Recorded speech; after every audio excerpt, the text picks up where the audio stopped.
Welcome to Catholic Mom Mindset, a daily show where you learn to walk closely with the Holy Spirit so you can live the life God is calling you to. I'm your host, Sterling Jaquith. Let us begin. Doing our series on understanding your kids more deeply so that you can communicate with them better and better prepare them for being launched into the world. And today I want to talk about the 5 love languages. So Gary Chapman wrote a book called The 5 Love Languages. And it is often something that people experience in marriage prep or early on in their marriage, understanding the way that people want to receive love. And so what happens is there are these 5 primary ways that we receive love. And then we often think that everyone is like us. And so we give love in the same way that we prefer to receive love. But of course, that ends up being kind of messy because we all have different love languages. And so we're often, giving one that isn't our partner's love language. And so let me explain the 5 love languages, and then we'll talk about how that relates to kids. So words of affirmation. Those are people that want to receive love by you saying, I love you. You're so pretty. Thank you for doing that. Okay. Then there's acts of service, which is your version of saying, I love you is I'm going to mow the lawn. I'm going to take the trash out for you. I made you your coffee this morning. Acts of service. Then there is receiving gifts. And that doesn't always have to mean expensive gifts. It can just be kind of anything like, hey, I saw this and I picked it up for you. It could be a really small piece of chocolate. It could be anything. And so it doesn't have to be expensive, but this type really likes receiving the message of love through a gift. Quality time is creating space for, carefree timelessness and being really focused and really present with your partner. Someone who values this just really wants your time. So they don't care about the gifts. They don't even care about the compliments. They mostly just care that you are not looking at your phone and that you're giving them really good quality time. And then the last one, not that they're in order, is physical touch. And I think a lot of husbands get mistyped as physical touch because husbands like sex and are kind of motivated by that.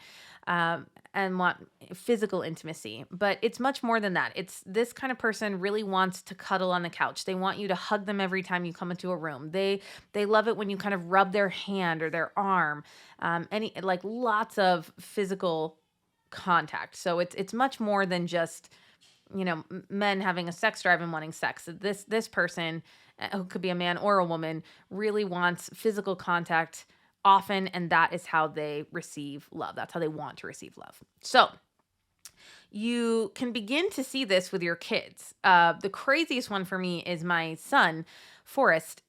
By age 3, maybe not even 3, I knew his love language was gifts. It's crazy how much that kid loves gifts, and he knows all the gifts I've given him, and he usually knows the holiday that I gave him the gift to. And so none of the girls were like that. And even if everybody likes gifts and everybody likes compliments, right? So all of these forms of love can be positive, but it's like, what's the one that really speaks to them? So my son, who's now 5, it's still just gifts. I mean, if I just want to affirm him and to reach him, it could just be a card. It could be just anything. He just loves gifts so much. And it's so meaningful to him that I picked something out for him. Did you give this to me, Mommy? Did you get this for me? And so it's just interesting to me that I was able to see that with him so young. I have one kiddo that's just physical touch, which is hard because that's probably my last one. And so when I see her approaching me, I just tell myself, this kid needs to be touched to feel love. That is her favorite way. And so I'll hug her longer. I'll pull her onto my lap. I'll cuddle with her in bed. And that is just what soothes her and calms her down and makes her feel the most loved. I have another one that's acts of service. And so it's very meaningful to her when I do the dishes for her or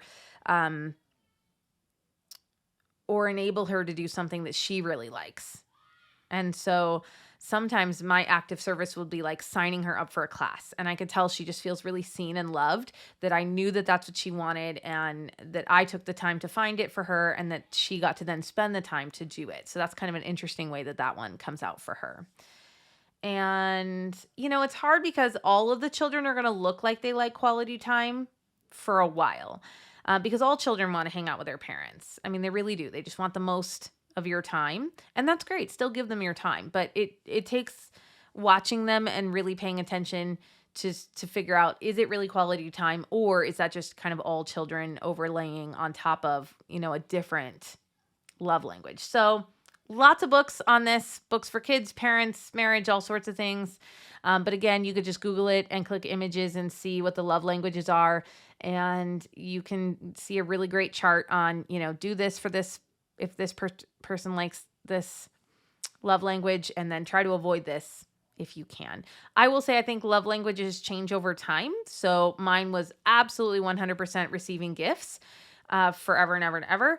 But now I think, because I have so many kids and my life is a little bit busier, I tend to value quality time. I don't know. It's just the other ones. It's not gifts as much now. Gifts still really speak to me in a really deep and thoughtful way, especially when someone gives me a gift that's unexpected. It's funny. My brain's just like, wow, she must really like me, right? That's what it means. It's like your brain just really interprets this act to mean like, oh, that's the highest order of a way to express love. But for my husband and I, it's just not true anymore. Like it doesn't give him as big of a bump to give me a gift. It's a lot more meaningful to me now when he gives me words of affirmation or quality time. And so it's interesting how that has changed over time. And I think that that's probably true for a lot of moms, that they want like sleep. I think sleep should be one. I think sleep and being alone are like a new set of love languages that come out for moms that they really appreciate. So I hope this is helpful for you guys, and you can learn more about the love languages if you want. Thank you so much for listening, and have a blessed day. I hope you enjoyed this episode of Catholic Mom Mindset. To learn more about growing closer to the Holy Spirit, check out our free resources at madeforgreatness.co. Thank you so much for listening, and have a blessed day.